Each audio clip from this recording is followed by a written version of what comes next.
¿Por qué Jocks? Como te digo, es un apodo de infancia, del colegio. Mi nombre completo es José Ricardo Torres y cuando estábamos, qué sé yo, en primaria, en cuarto de primaria, tercero de primaria, todos mis amiguitos y yo empezamos a hablar terminando las palabras con X. Entonces, hola, ¿cómo estás? Y el José, me decían muchos José, no me decían José, eso era lo normal. Y entonces unos cuantos amigos me empezaron a decir, en vez de José, me empezaron a decir Fox, porque como hablábamos todos así, terminando con X, entonces quedó el Fox. Y después una amiguita, todos nos aburrimos de hablar con la X, terminando con X. Y una amiguita que todavía recuerdo y todavía le digo, ella le quedó gustando y me siguió llamando Fox. Y después ahí sí cogió el apodo, ese es mi apodo del colegio.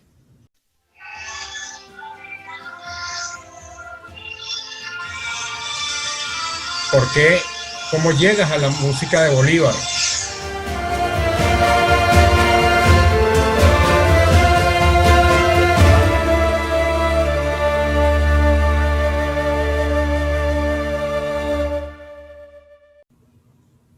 Bueno, ese trabajo viene de la mano del trabajo que vengo haciendo con Caracol, que es un trabajo ya de hace muchos años, más de 20 años trabajando con ellos, es prácticamente mi casa. Y puntualmente el proyecto con Netflix, hasta donde tengo entendido, también tiene que ver con un proyecto anterior que hicimos que se llamaba alias JJ. Ese proyecto fue el primer proyecto que hizo Caracol para Netflix y de cierta manera el equipo de trabajo que estuvo a cargo de ese proyecto era un equipo de trabajo que venía trabajando ya en ciertos productos ya más locales. Se nos encomendó la tarea de hacer ese producto anterior que te menciono. Ese era, el propósito era abrir puertas en Netflix, era el primer encargo que hacían para Netflix, pues, y era para abrir puertas. Se hizo el encargo, se abrieron puertas y de ahí salió después el producto de Bolívar. Entonces lo más coherente era trabajar con más o menos el mismo equipo que venía trabajando desde el producto anterior, que era ya un producto con unas intenciones más internacionales, y Bolívar tenía las mismas características. Básicamente así fue. ¿Qué retos tuvo hacer la banda sonora de Bolívar? Bueno, el reto mayor pues lo dicta el personaje. Es un personaje muy complejo, muy emblemático para nuestro país y nuestra región. Y es un tema que de cierta manera necesitaba mucho respeto al entrar a hacer algo como esto. Entonces yo creo que el mayor reto era encontrar el tono específico, no de la música, porque de eso de cierta manera se discute y se habla y se va depurando, pero puntualmente una melodía o algo que identificara a Bolívar como tal. Y ese fue el mayor reto, era encontrar eso. Incluso en el caso de Bolívar se trataba de encontrar una melodía musical, puntualmente hablando, que identificara a Bolívar. Y ese fue el mayor reto, necesariamente. Es decir, que fuera como una especie de leitmotiv que uno asocie esa música con Bolívar. Y eso es normal que uno haga eso en cualquier producto audiovisual. Es normal que tú tengas desde una novela hasta una serie, hasta una película, tiene su leitmotiv. ¿Por qué? Porque eso es lo que identifica el producto, o el personaje, o la historia. Sea una novela de las 11 de la mañana que esté en medio de las amas de casa, pero si las amas de casa oyen esa melodía que es la que les gusta, la novela que les gusta, pues es un llamado a una invitación, ¿sí? En este caso es algo más que eso, no es solo esa invitación y esa identificación del producto, sino la identificación del personaje, que es un personaje muy importante en nuestra historia. ¿Hubo alguna investigación sobre la música que había en el siglo XIX? Bastante. Este trabajo empezó un año antes, para que tú sepas. Inclusive yo no empecé a escribir música sino 6 meses después de leer y de investigar. Entonces, en la parte musical, de la misma manera, tocó hacer una investigación exhaustiva. Hay muchas cosas que en este momento se me escapan, pero que en su momento las tenía yo, como dicen, muy finitas. y eso tenía que ver con la música de la época donde transcurre la historia.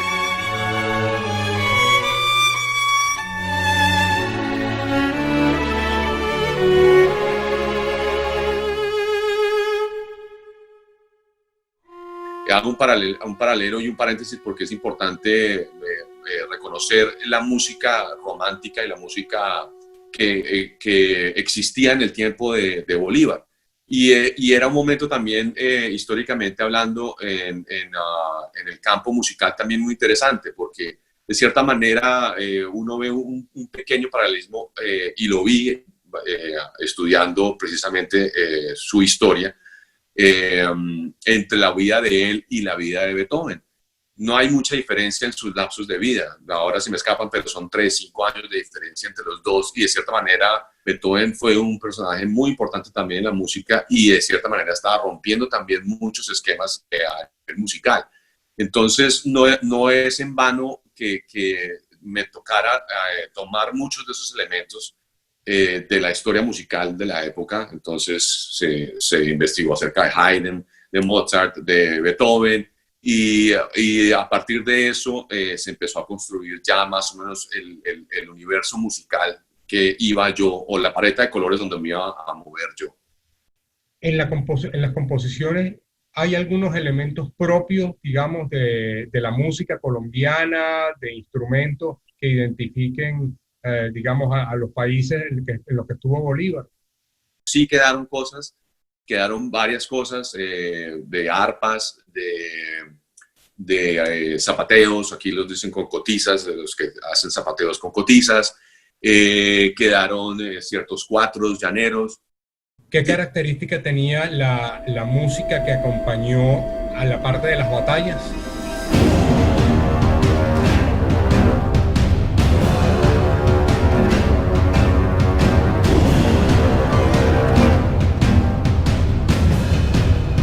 Realmente hay muchos platillos, hay muchos tambores, mega tambores o tambores de diámetros muy grandes que representan ese de batalla. Pero también en las batallas y en muchos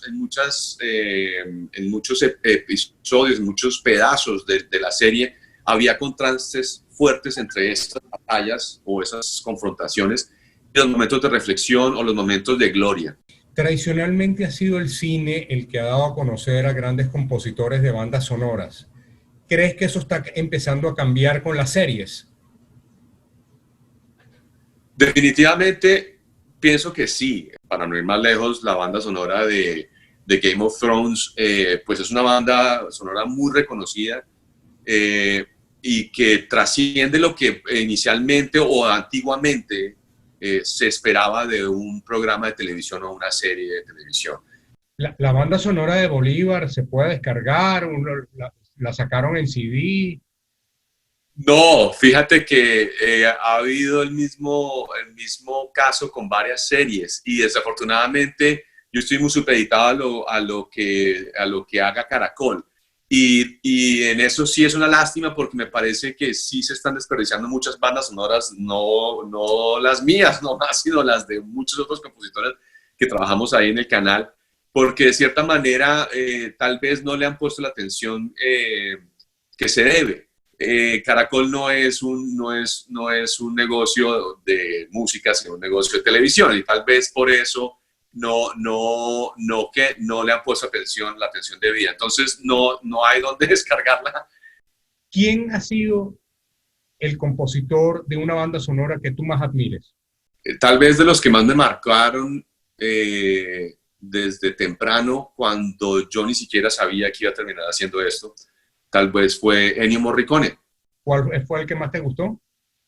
En eso sí tengo que ser muy predecible y romántico, y es Cinema Paradiso. Lo digo porque como fue una de las primeras bandas sonoras que de cierta manera me sembró la semilla y que en algún momento yo dije, uy, a mí me gustaría hacer eso cuando yo no lo hacía. Me parece bellísima la historia, me parece bellísima la música y en eso sí soy un romántico total.